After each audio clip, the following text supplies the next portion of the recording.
पुढची बातमी. ठाण्यामध्ये शिवसेनेकडून उमेदवारी अर्ज भरताना भाजपचे मोठे नेते अनुपस्थित होते. रवींद्र चव्हाण, गणेश नाईक, नरेंद्र मेहता गैरहजर होते.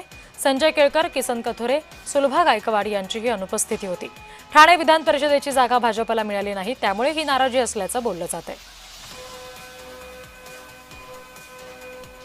प्रतिनिधी कुणाल भोईटे या संदर्भात आपल्याला आणखी तपशील देत आहेत. कुणाल. रिद्धी अगदी बरोबर आहे, कारण 444 नगरसेवकांचं मताधिक्य हे भाजपकडे आहे आणि यामुळेच ही जागा भाजपला मिळावी यासाठी आधीपासूनच जी चर्चा आहे किंवा अनेक बैठका देखील यासाठी झालेल्या होत्या. मात्र यापूर्वी रवींद्र फाटक यांनी ही निवडणूक लढवली असल्या कारणाने शिवसेनेने या जागेची मागणी केली होती आणि ही जागा शिवसेनेला सुटल्यानंतर देखील ही नाराजी जी आहे ती दूर झालेली नसल्याचं चित्र आजच्या या अर्ज भरण्याच्या कार्यक्रमावरून दिसून आली. कारण या अर्ज भरण्यासाठी अनेक नेते जे आहेत ते आले होते. मोठं शक्ती प्रदर्शन या संपूर्ण रॅलीमध्ये झालं होतं. उपमुख्यमंत्री एकनाथ शिंदे असतील, खासदार श्रीकांत शिंदे असतील, त्याचप्रमाणे वसई विरारच्या आमदार भाजपच्या त्या देखील होत्या.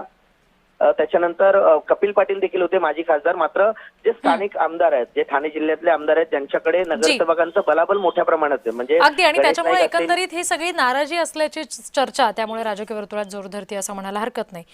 कुणाल, धन्यवाद दिलेल्या सगळ्या तपशिलांसाठी.